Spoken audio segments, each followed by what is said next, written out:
নওডাঙ্গা গ্রামে একটা পুরনো কাঁঠাল গাছ আছে। অনেক পুরনো বাড়ির কেউ মারা গেলে যেমন গাছকে বেঁধে দেওয়া হয়, তেমনি বহু বছর ধরে গাছটার সঙ্গে গাঁথা আছে এই গ্রামের ভয় আর ভক্তি। সেই কাঁঠাল গাছের নিচে প্রতি বছর হয় বৃষ্টি ডাকার পুজো।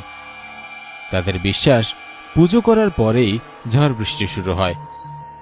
এই আশায় তারা প্রতি বছর পূজা শুরু করে। সকালে সবাই উঠে কাজকর্ম ফেলে গাছ সাজায়, মঞ্চ তুলে, থালা সাজায় পুজোর জন্য। গোপাল মাইতি এই পুজোর প্রধান সংগঠক। কাঁঠাল গাছের যত্ন করেন নিজের সন্তানের মতো। রঘুনাথ বটতলা গ্রামের সবচেয়ে বয়স্ক, বাঁশ বাঁধার অভিজ্ঞ লোক, কিন্তু অনেক বোঝেন। শম্ভু হালদার গাছের গায়ে আলপনা আঁকেন। একটু খেয়ালি, কল্পনাপ্রবণ লোক তিনি। বিষ্ণুপদ মণ্ডল চুপচাপ কাজ করেন, চোখে সব দেখেন, কিন্তু তেমন একটা কথা বলেন না। হরিপদ ঢাকি ঢাক বাজিয়ে তাল ঠিক করেন, মন খারাপ থাকলে বাজান না। সকাল 8টা। কাঁঠাল পাতার নিচে ছায়া লম্বা হয়ে গেছে, মঞ্চ তৈরি হচ্ছে।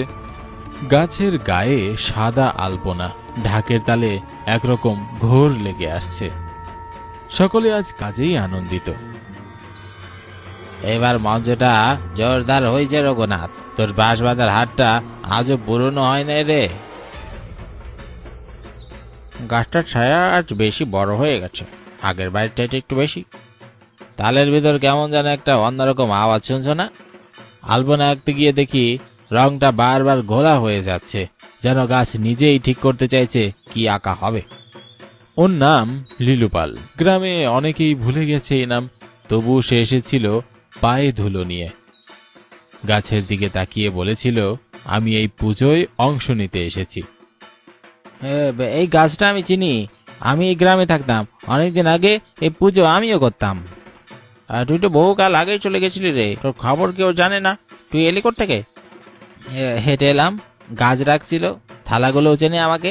আমি তোমাদেরকে সাহায্য করতে চাই। ঢাকের তালের মধ্যকার ছন্দ থেমে গেছে। নীলু হঠাৎ একটা থালায় হাত রাখে। তখন কেউ হাসে, কেউ চমকে ওঠে। তবে তারপর যা হয় তা কেউ কল্পনাও করেনি। সেই থালাটা মুহূর্তে স্তব্ধ হয়ে গেল। আর যার হাত চারপাশে তাকানো হলো, গাছের ছায়া ঘন হলো, কেউ কিছু বলল না। ওই থালায় হাত দিলি কেন রে নীলু? রোহিত আসার আগে হাত দিতে নেই রে। এই থালাগুলো কথা বলে, এই গাছ জানে কে আসবে কে থাকবে না। আমার গায়ে কাটা দিচ্ছে, এইরকম অনুভব আগে কখনো হয়নি। গাছের পাতা কেমন একটা রক্ত দাগ দেখছি। নরেন কর্মকার ও সবার মতোই পুজোয় মন দিয়েছিল, কিন্তু সেও বুঝল না কখন তার আঙ্গুল থালা ছুঁয়ে গেল। পর মুহূর্তেই কেউ আর তাকে দেখতে পেল না। নরেন, কোথায় গেলি রে? এগুনি তো বাঁচিয়েছিল। কি হলো? এই গাছ, এই থালা সবই তো আছে, এখন আবার নরেন কোথায় গেল? কাঁঠাল গাছের তলায় সবাই থেমে গিয়েছে। কে জানে কোন মুহূর্তে কার হাত লেগে গিয়েছিল থালায়, আর তাতেই কি ঘটে যাচ্ছে। শশাঙ্ক বাজা শুধু তাকিয়েছিল থালার দিকে। শশাঙ্ক, তুই দাঁড়িয়ে আছিস তো? কিছু একটা বল, ভয় করছিস? ভয় লাগছে না দাদা, কিন্তু একটা গলা শুনতে পাচ্ছি, মনে হচ্ছে কেউ আমাকে ডাকছে। গলা? কার গলা? কুইটা থেকে? আবার কি শুরু করলি শশাঙ্ক? এসব বলিস না। আমি ওই গলা বহু বছর আগে শুনেছিলাম। ওরা ভাবছিল হয়তো ওই স্থির হয়ে কিছু বকছে, কিন্তু চোখের সামনে যা ঘটল তার ভুল নয়। একটা মুহূর্তে শশাঙ্ক থালার দিকে একটু এগিয়ে গেল, আর পরের মুহূর্তেই শূন্যতা। কেউ নেই চারপাশে, কেউ ছায়াও দেয়নি, কেউ ডাকেনি, কিন্তু শশাঙ্ক যেন বাতাসে মিশে গেল। শশাঙ্ক, কই তুই?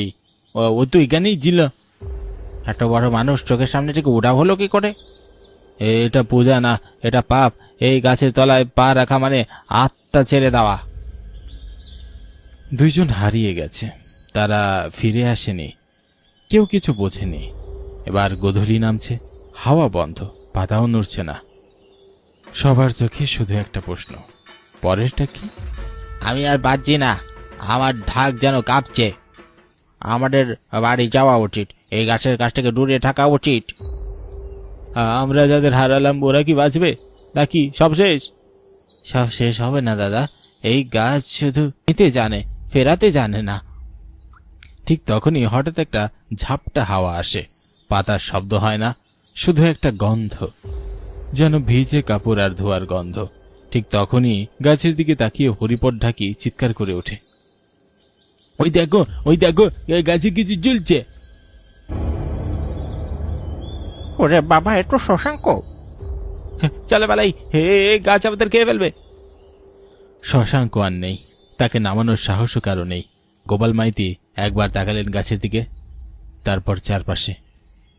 এইভাবে আর বসে থাকলে চলবে না, ওই গাছের নিচে যা বসেছে মানুষ নয়। কিন্তু এখন যাবে কই দাদা, এখন তো রাত। শুধু পুরোহিতই পারবে বুঝতে, আমরা তো কেবল মরছি। তারা তিনজন হাঁটা দিল, কিন্তু নীলু পাল দাঁড়িয়ে রইল গাছের পিছনে। আমি যাব না, আমার জানা আছে এই গাছের যা লাগবে তা সে নিয়েই নেবে, আমরা কেউ কিছু করতে পারবো না। গোপাল নীলুর দিকে একবার তাকালেন, কিছু বললেন না। তারপর চারজন রওনা দিলেন পুরোহিতের দিকে। পথে নামতেই বোঝা গেল গাছেরা আজ পেকে গেছে। আকাশের গর্জন, জলপথ থেকে হাওয়া উঠে আসে। এই জ্বর যেন স্বাভাবিক নয়, গাছেরা যেন ইচ্ছা করে আছড়ে পড়ছে। ওই সামনের আম গাছটা পড়ে গেছে, ঘুরতে হবে দাদা, এদিকেও যাওয়া যাবে না। সব রাস্তা আটকে যাওয়ার আগেই পথ শেষ করে পৌঁছাতে হবে পুরোহিতের বাড়ি। মনে হচ্ছে আমার কানে কে যেন হাসছে। চুপ কর, যদি ওর নাম নিস তোর আর ফিরে আসতে পারবি না। একটা সময় তাদের পথের মাঝে একটা বড় বটগাছ পড়ে গেল। বিদ্যুৎ চমকায়, আর এক মুহূর্তে তারা দেখে গাছের ডালে কিছু একটা ঝুলছে। মানুষ নয়, রক্তমাখা থালা। ওই তো সেই থালা, ওই থালা কিভাবে এখানে এলো? চলো, আর দেরি করা যাবে না। বৃষ্টির মধ্যে ভিজে গিয়ে ঘূর্ণির মতো হাওয়ার মাঝখান দিয়ে ওরা পৌঁছালো গ্রামের এক কোনায়। পুরোহিত বলল, তোমরা এখন এসেছো, বড্ড দেরি করে ফেলেছো। ঠাকুর, আমরা থালা সাজানোর সময় বুঝতে পারিনি। শুরুতে একজন, তারপরে একজন, আমাদের চোখের সামনেই দুজনের নাম চিহ্ন নেই। আমরা তাদেরকে কোথাও খুঁজে পাইনি। আমরা বুঝতেই পারিনি আমরা যে কি পূজা করেছি। ওটা পূজা নয়, ওটা আহুতি। এই গাছের পেট ভরছে মানুষের প্রাণে। চলো, এবার আমাকে একটা গাছ দেখাও। পুরোহিত উঠে দাঁড়ালেন। ঝড় কমেনি, কিন্তু তবুও তারা ফিরল সেই গাছের কাছে। ওদের চোখের সামনে সেই গাছের একটা মোটা ডাল থেকে ঝুলে আছে নীলুপাল।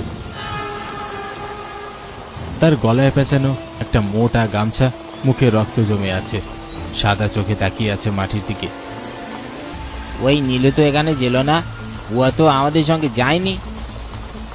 ওম কুণ্ঠি তাত্তা প্রকাশ মানি জীবন পন্থা ফিরায় নম। পুরোহিত বারবার মন্ত্র জপ করতে শুরু করলেন। হঠাৎ একটা ঝাপসা আলো ছড়ায় গাছের মাথা থেকে নিচে। নীলুর দেহটা ধীরে ধীরে নেমে আসে মাটিতে। চোখ বন্ধ, নিঃশ্বাস বন্ধ। তারপর এক ঝলকে চোখ খুলে ফেলে। ও আবার বাঁচলো কি করে? এটা মানুষ না। তোমরা চিনতে পারোনি আমাকে? আমি সেই নীলু, 10 বছর আগে গাছের নিচে গলায় দড়ি দিয়ে মারা গিয়েছিল। তুই, সবাই তো বলছিল তুই শহরে চলে গেছিস। কেউ জানতো না, কারণ সবাই চুপ ছিল। তোমাদের গ্রামের 4টে ছেলে আমাকে সব সময় বিরক্ত করত, আমাকে মারত, কখনো আমাকে স্কুলে যেতে দিত না। একদিন ওই গাছের নিচে আমাকে ঘিরে ধরেছিল, আমি কাউকে বলতে পারিনি ভয়ে। তখনই আমি এই গাছের ডালে দড়ি দিয়ে নিজেকে ঝুলিয়ে দিলাম। পুরো গ্রাম ভুলে গিয়েছিল তাকে। তারা ভেবেছিল সে অনেক দূরে চলে গেছে। এখন সেই গাছ প্রাণ চায়, প্রতিশোধ চায়। তুমি তোমার কথা বলে দিয়েছো বাবা। তোমার যন্ত্রণা কারো জানা হয়নি, তবে তোমার আত্মার মুক্তি চাই। আমরা তোমার কাছে ক্ষমা চাই। ওম শান্তি, করুণা, আত্মমুক্তি, সাহা। এক ঝলক আলো গাছের মাথায় জ্বলে ওঠে। নীলের শরীর ধীরে ধীরে মাটিতে গলে যায়। একটা মিষ্টি গন্ধ ছড়িয়ে পড়ে বাতাসে। ঝড় থেমে যায়। গাছের পাতাগুলো শান্ত হয়ে দোলে। সবাই নিশ্চুপ। এবার